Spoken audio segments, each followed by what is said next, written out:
Pupunta nga tayo for today's video sa aking sister sa Tayabas, Quezon. Dahil binyag nga ng kanyang chikiting. Pero syempre bago tayo umalis, checking outfit for muna. The white ang person. At maya pa nga eto at Pagora Bells na nga syempre, ako. Syempre dala ko yung bilin ng aking sister. At ang nahiwaga kong logbook. 9 AM at the morning nga ako nakapag-desisyon na tutuloy ako. Dahil kuli pa nga ako that time dahil gusto ko nga kasama yung buti na nga lang hindi ko sila sinama dahil may mga checkpoint. Bawal pa nga rin na may angkas na bata. Fast forward natin mga karmix, nandito na nga ako at sakto naman nakararating lang ng kapatid ko. Niya at ang babing bininyagan. Kaya naman pala tanghali na ako umalis talagang ang habol ko lang kainan. Happy christening sa aking pamangkin. Ang bongga ng aking sisterette. Napakaraming handa. Patay baboy ba naman? Donya na talaga. Sana all. Yun nga lang sa kasamaang palad hindi naman tayo kumakain ng pork. Kaya sabi ko sa sister ko ibalot na lang at magsasharon na lamang ako. Pero since hindi rin ako nag-breakfast, kakain tayo kahit yung sa may sabaw-sabaw lang at patapatatas at hotdog ng minudo. Dahil Tom Goods na nga rin ako kaya okay na yan. At ang buko salad syempre hindi ko pwedeng makalimutan. Bago nga ako kumuha ng kakainin ko, mamimili pa nga ako. Pinauna ko muna yung mga ibang bisita. Hindi ko lang talaga alam kung bakit hindi ako kumakain ng pork. Huwag nyo na pong tanungin dahil matagal ko na yung sinabi. I-flex ko nga itong sister ko na sana all sexy. At syempre eto nga at dahil gutom na nga tayo at magtsatsaga tayo sa sauce ng minudo at hotdog at patatas.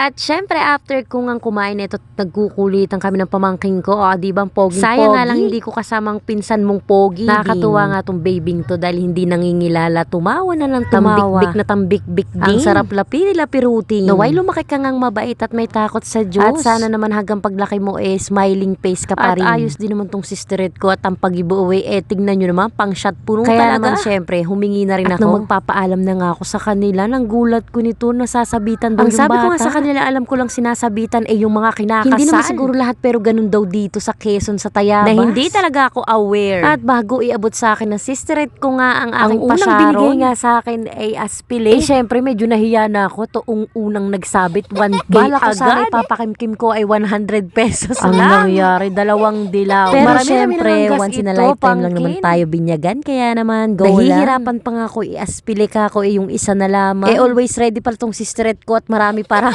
At after nga ng lahat, fast forward dito at dumaan na nga ako dito sa Sariaya, Quezon. At napabili nga ako ng brohas at ang nahilig naman ni Habi. Hindi ko na nga napicturan kanina. Hindi ko na nga nabidyohan yung nasa top box na pinasharon sa akin ng sisterette ko na nakalug-kalug nga kaya naman medyo nabasag yung topper. Kaya naman nanghingi na rin ako ng plastic sa kanila. At syempre nang maayos ko nga eto nga at pauwi na rin ako at nandito na nga ako sa may Padre Garcia. At eto nga at papasok na rin sa Lipa. Yes mga karimix, dito nga ako dumadaan sa Padre Garcia, Sariaya, Candelaria. Mas gamay ko nang daanan at alam dito ko na kasi ako palagi dumadaan pag napunta nga ako ng Tayabas, Quezon. Mga karimix ay sa side ng aking ama. At doon nga rin nag-i-stay ang dalawa kong kapatid. Pag may okasyon or kailangan pumunta ako doon, sumasaglit lang talaga ako, balikan din. Gusto ko nga isama yung mag-ama ko kaya lang talagang hirap sa motor lalo na pag mga weekdays or alanganing araw dahil may parehas naman kami may license kaya lang bawal ang bata. Pero minsan pag nagkakaroon kami ng pagkakataon, umuwi kami nakamotor sa Siniluan, Laguna sa side naman ng doon aking kasi ina. Alam na alam ko na ang araw pag may mga checkpoint, minsan meron nakakalagpas kami, hindi siguro napapansin ng bata. Hindi ko pa lang o hindi pa namin natatry dito sa Tayabas kaya medyo alanganin kaya naman hindi na sumama si Habibi at ang pero aking Junakis. Pero ano man mga karimix ang mahalaga hindi tayo nakakalimot. At yun lang for today's video mga karimix. Maraming salamat sa panonood.